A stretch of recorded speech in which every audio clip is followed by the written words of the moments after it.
আসসালামু আলাইকুম। গ্রামের মানুষ কীভাবে ট্রলার দিয়ে চলাচল করে দেখুন। আর এই কাগজের নিচে মানুষগুলা কোথা থেকে উঠছে এবং কোথায় নামবে সব কিছু আমি তুলে ধরবো, আপনারা পুরো ভিডিওটা দেখুন।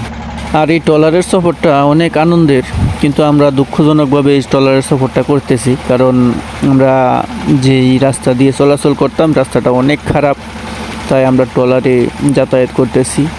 আর বিশেষ করে হচ্ছে শুক্রবার দিন রাত্রে একটা ফোন আসে, আমাদের এক শ্রদ্ধেয় মামা মারা যায়। এখানে আমরা সকলেই গিয়েছিলাম ওনার জানাজায় শরীক হওয়ার জন্য। তাই আমরা রাস্তা খারাপ বিদায় আমরা কি করেছি, এই ট্রলারের যাতায়াতের ব্যবস্থা করেছি।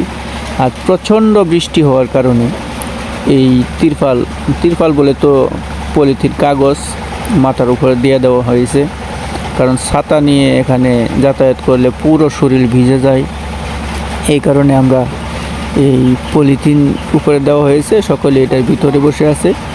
আর এইভাবে আমাদের গন্তব্যস্থলে পৌঁছাতে হবে, কারণ বৃষ্টির দিনে এই অবস্থার মধ্যে কেউ বের হতে পারবে না, কারণ রানিংয়ে কিন্তু বৃষ্টিটা বেশি পড়ে।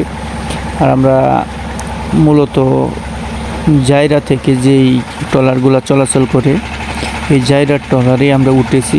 আর মূলত এই ট্রলারে যে আমরা যাচ্ছি নদীটির নাম হচ্ছে কংস নদী।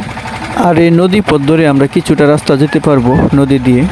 নিচের অংশটা হলো কাঠ আর বাঁশ দিয়ে পাতানো, আর পিছনের যে অংশটা এটাতে একটা ছাদ আছে, আমরা ছাদের নিচে আশ্রয় নিয়েছি 2-3 জন। আর এইভাবেই করে আমরা কিন্তু চলে এসেছি জায়গা থেকে দেউডুগুন গুদারাঘাট। এখন সকলে আমরা গুদারাঘাটে নামবো। আর এখন মোটামুটি ভালো বৃষ্টি হচ্ছে, প্রচুর পরিমাণে বৃষ্টি হচ্ছে। এখন আমরা গুদারাঘাটের দিকে যাচ্ছে ট্রলার এই গুদারাঘাটে নামিয়ে দেবে।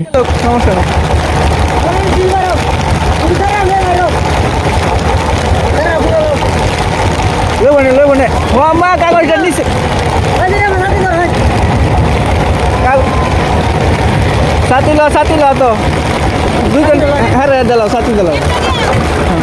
আম্মা বেরিয়ে সাথে চলায়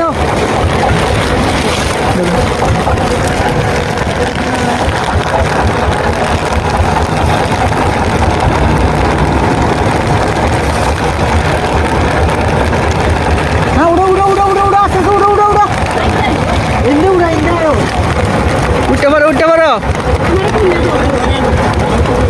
আস্তে আস্তে আস্তে আস্তে।